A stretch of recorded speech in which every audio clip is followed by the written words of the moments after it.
everyone, it's Lucy from My Crazy Craft Life, and I'm here today with a card for the encouragement blog hop that is being put on by Courtney, Mary, and Jenn. And I'm super excited to be here. So I know this is an encouragement hop, and if you look at the card it looks maybe a little dark, but if you actually kind of really look at it, it is very encouraging. But since this is a hop, the next person in line will be in my description below, so be sure to click on that so you can check out the next one in the hop. First of all, because it's done with Alice in Wonderland stuff, which is my absolute favorite, and secondly because I just think it's a really cool card. So this card is called a Triangle Corner Pop-Up Card, and I watched a video on YouTube from Jan Brown, and it's called, the title of it's number 470 Triangle Corner Pop-Up Card. So here's kind of my little diagram of it, and that's just kind of what I used the first time I went through and made it. Now in the video she shows lots of layers and stuff. I only used one layer, but what you're going to need is an 8-inch square piece of cardstock. You're going to need 2 3 3/4 inch squares, and then depending on how you're going to and what type of patterns you're going to use, you're going to need 2 or however many patterns you're going to use of a 3.5 inch square. You're also going to need, I used a 3.5 inch circle die cut. You can use whatever size you want for the sentiment and what you want to pop up and whatnot. And then for the papers I used, the first ones were Halloween in Wonderland from Graphic 45. The second one is Cricket deluxe paper that was Disney Alice in Wonderland. I also used Bo Bunny Land of Wonderland 6x6 paper pad, as well as a Noteworthy collection. For the stamps I used a sentiment stamp for Alice in Wonderland from Echo Park, and the sentiment I used was all our dreams can come true if we have the courage to pursue them. And then I used a Scrapping for Less sentiment stamp, and I used the part that said what if I fall, and then the kind of the answer as to, oh but my darling, what if you fly. And this is called What If You Fly from Scrapping for Less. And then I used Alice Standing from Deep Red. So now to make this card, you're going to take your 8-inch square card and you're going to score it all the way down the center, so at the 4-inch mark. Then you're going to turn it around, turn it 90 degrees, and you're going to score it at the 4-inch mark all the way down to the score mark that's currently on there. And then you're going to cut up from the bottom to the top of that score line. So you have kind of 4 squares and 2 of them are not connected at the center. Then on the top area, the area that is not cut, you're going to score from score line to score line to try to kind of make that, or not kind of, but you're making a triangle. So you want to make sure that you line that up really well so that you can get a really crisp and everything folds up properly when you're doing this. And that's it. That's all the scoring that you have to do for that. Then you're going to take your 3.5 inch pieces and you're going to cut them in half, but diagonally. So you're going to create these little triangle pieces. And like I said, this really just depends on how many patterns you're using and what you're doing, but you're going to need 4 triangles when you're done. So however you're going to do it, that's how many you need to have. And if you're using pattern paper, you need to make sure that your pattern paper is going to line up correctly and, you know, have the patterns going in the right direction and whatnot. So you want to make sure that you kind of pay attention to that. I ended up not using I used just the Cheshire Cat one. I didn't end up using the other paper that I cut. But then what I did was I just scored all of these. Now I scored everything and I scored it really, really well both ways because you're going to be kind of opening and folding over the card, and so I wanted to make sure that there was no issues with it opening or folding or anything like that.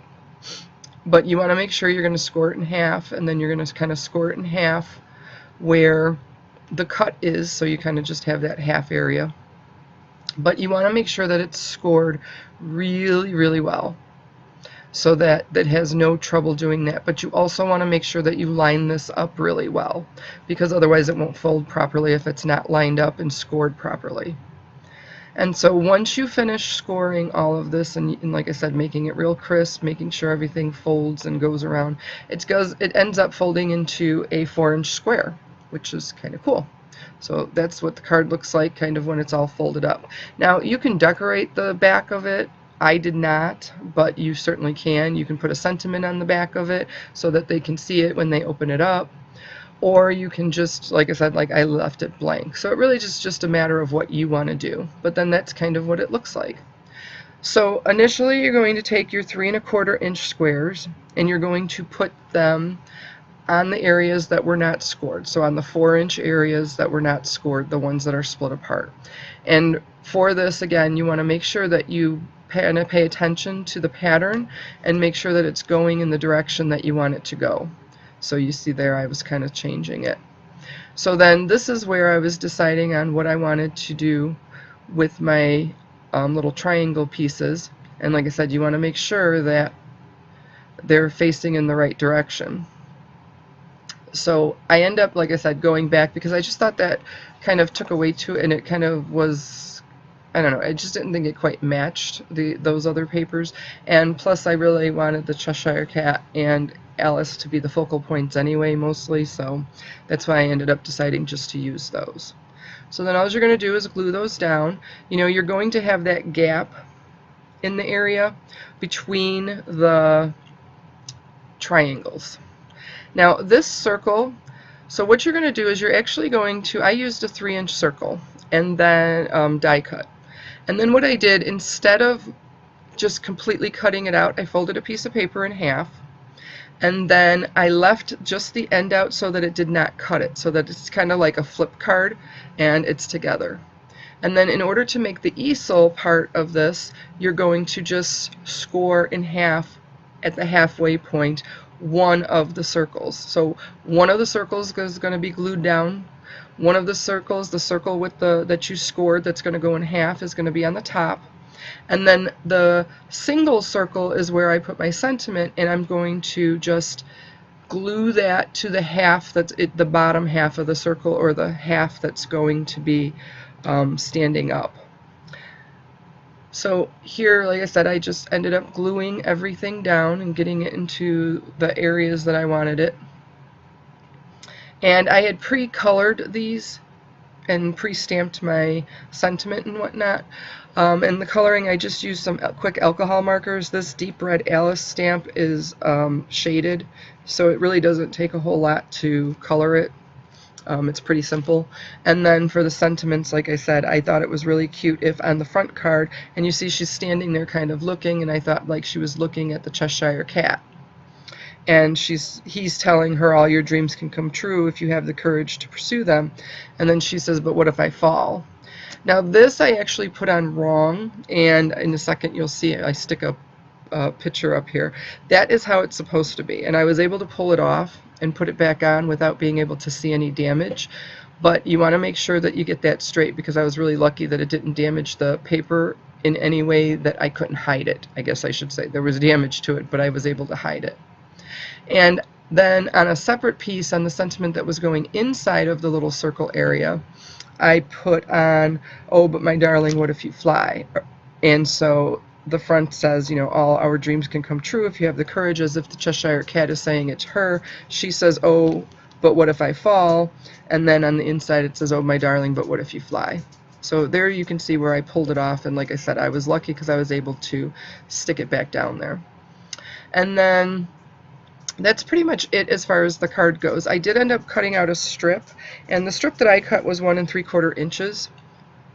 Oh, I forgot I ended up using a butterfly on there too, I'm sorry. So yeah, I stuck one of the noteworthy pieces from that Bow Bunny set right on there, just because I thought it was kind of cute. But for the strip, like I said, it's 1 3/4 inches. I don't think it really matters much how big you make the strip. I just wanted that scene to show. But you do, when you make the strip, you want to make sure you leave a little extra room in there so that you can slide it pretty easily on and off. So I hope everyone enjoyed this. Thank you for tuning in for this encouragement blog hop. And don't forget, the next person in line is underneath at the description. Thanks again.